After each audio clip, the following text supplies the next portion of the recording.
Halo, nama saya Prasetya Indrolina dengan nomor NIM belakang 111015 dan hari ini saya akan berperan sebagai mahasiswi. Nama saya Adi Arifatoni dengan NIM 1950 2010 71111020. Saya berperan sebagai seorang guru.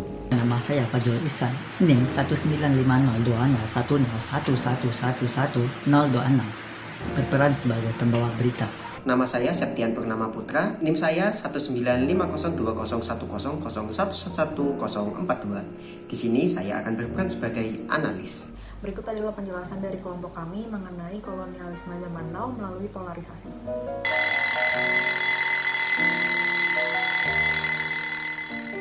Istilah kolonialisme itu sendiri itu berarti suatu paksaan menuju suatu bentuk pemerintahan atas sebuah wilayah atau negeri lain yang menjadi tanah jajahan.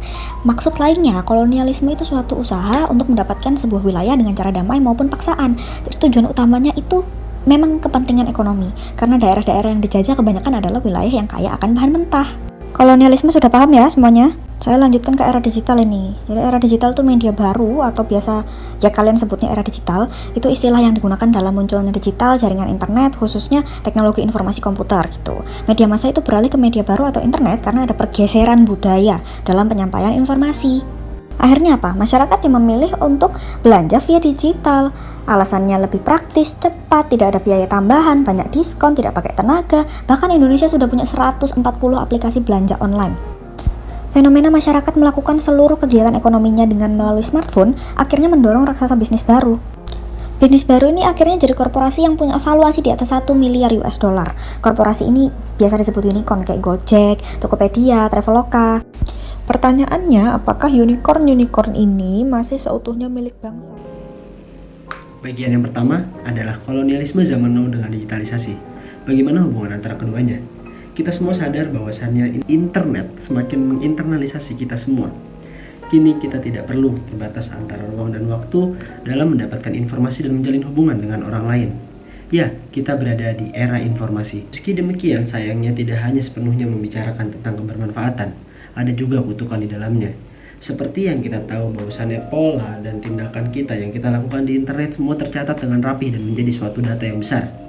Inilah yang kemudian menjadi lahan hijau bagi para investor untuk kemudian bisa melihat bagaimana kondisi pasar yang ada. Kita sadari bahwasannya yang kita lakukan di internet bukan hanya mengacu pada apa yang memang kita butuhkan, tapi sepenuhnya berasal dari apa yang kita suka. Mengapa demikian? Karena hal yang sebelumnya sudah saya jelaskan.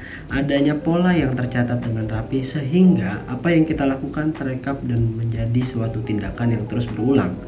Itulah yang kemudian menjadi bentuk atensi yang bisa diperjualkan, bukan lagi pada era digitalisasi atau pada era agraris. Era informasi menawarkan banyak hal bermanfaat. Bahkan kini di era informasi, data lebih berharga daripada minyak. Ya, itulah yang bisa kita kenal sebagai polarisasi, sebagai bentuk kutukan dari internet masa kini. Oleh karena itu, kita perlu memahami bahwasannya apa yang kita lakukan di internet benar-benar memberikan keuntungan, karena apabila tidak, keuntungan hanya didapatkan oleh para orang-orang yang memiliki data yang lengkap dari apa yang kita lakukan di internet, kemudian mengkomersialisasikannya dan mendapatkan keuntungan melalui proses tersebut. Secara fakta bisa kita lihat dari para perusahaan-perusahaan yang ada di Indonesia yang mungkin sebelumnya bisa kita kenal sebagai perusahaan startup, tapi kini mereka telah menjelma sebagai perusahaan unicorn di Indonesia dengan total valuasi yang bisa mencapai 13 miliar lebih. Itu semua berasal dari investor yang menyadari bahwasannya market di dalam para unicorn tersebut bisa berpeluang untuk memberikan mereka keuntungan karena mereka memiliki data. Contoh dari perusahaan tersebut bisa kita lihat Gojek, Traveloka, Bukalapak, dan lain sebagainya yang terus mendapatkan suntikan dari para investor yang bisa menganalisis dengan baik. Lantas bagaimana solusi dari permasalahan tadi? Simak penjelasan berikut ini. Di sini saya akan menjelaskan kebijakan-kebijakan yang dibuat untuk menyelesaikan permasalahan polarisasi dalam kolonialisme modern. Berikut simak penjelasan. Yang pertama, korelasi polarisasi dengan kolonialisme. Polarisasi dalam ekonomi kolonialisme modern saat ini sudah menjadi kewajiban bagi masyarakat. Bagaimana tidak, penggunaan aplikasi online sangat berkembang pada saat sekarang ini. Sebagai contoh, adanya peran perusahaan dan investor yang terbukti mempercepat pola pergerakan polarisasi pada masa saat sekarang ini. Hal ini menunjukkan adanya korelasi antara polarisasi dengan kolonialisme modern. Yang selanjutnya adanya kebijakan pemerintah Indonesia terhadap polarisasi. Pemerintah mengatur dan polarisasi dalam kolonialisme modern. Sebagaimana hal ini sebagai pertumbuhan layanan digital model baru, yang dimana perusahaan diminta untuk mengambil, memproses dan menyimpan data pribadi. Untuk itu pemerintah mencantumkan kebijakannya dalam peraturan perundang-undangan tentang perlindungan data dalam pasal 4 ayat 1 dan pasal 6. Dan yang terakhir adanya pencegahan masyarakat terhadap kolonialisme modern. Dalam pencegahan ini, masyarakat diminta untuk dewasa dalam penggunaan media digital yang berkembang pada saat sekarang ini. Dan juga masyarakat diminta dalam penggunaan layanan digital tersebut harus mengedepankan kepentingan nasional daripada kepentingan ego ataupun kelompok.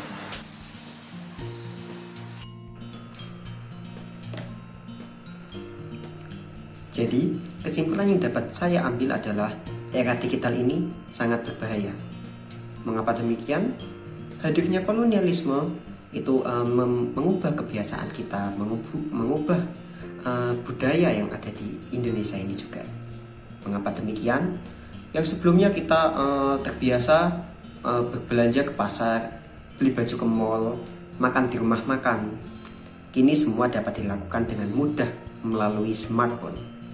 Dengan aplikasi di smartphone, kita dapat makan langsung di rumah dengan pesan di Gojek bisa. Dengan smartphone kita bisa belanja pakaian di Tokopedia itu bisa. Dan dengan smartphone kita juga dapat mengakses seluruh kebutuhan kita dari smartphone. Dan juga kolonialisme di era modern ini dilakukan dengan cara polarisasi. Perlu diingat bahwa di era modern ini data lebih berharga daripada yang namanya minyak. Mengapa demikian? Dengan data benar kita dapat mengspekulasi mengenai masa depan, sehingga kita dapat berjaga-jaga untuk masa depan. Namun dengan data kita mampu kehilangan apa yang kita sayangi. Mengapa demikian? Ini adalah kasus dari polarisasi fanatik. Apabila kita terlalu fanatik dengan data, kita akan dibiasakan oleh sistem untuk direkomendasikan data-data yang kita inginkan. Dan sistem akan memberikan semua data-data yang kita inginkan, menyajikan rekomendasi data yang bagus.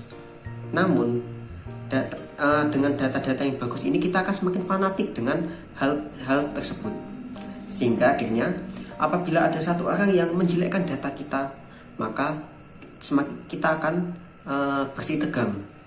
Mengapa kamu kok menjelekkan data ini? Kan? Akhirnya timbul sebuah perpecahan. Lantas, apa yang perlu kita lakukan sebagai masyarakat biasa? Yang perlu kita lakukan hanyalah menyaring, menyimak, dan mengolah. Menyaring data yang baik saja, jangan terbawa arus oleh data-data yang buruk. Menyimak apakah data ini emang ini data yang kita butuhkan atau tidak, dan mempelajari apakah data ini benar adanya atau hanya sekedar hoax. Karena mengapa? Dengan kita dapat membedakan mana yang baik dan mana yang benar, dan kita mempelajari apakah ini benar adanya atau ini tidak, kita dapat tercegah oleh yang namanya polarisasi fanatik. Sekian dari saya dan kelompok 1. Kurang lebihnya dari penjelasan kita saya ucapkan mohon maaf yang sebesar-besarnya. Apabila kamu menyukai video ini, silakan like, tekan tombol like-nya dan subscribe. Dan jangan lupa untuk menonton video-video teman kita yang lainnya di bawah-bawah sini. Terima kasih dan bye-bye.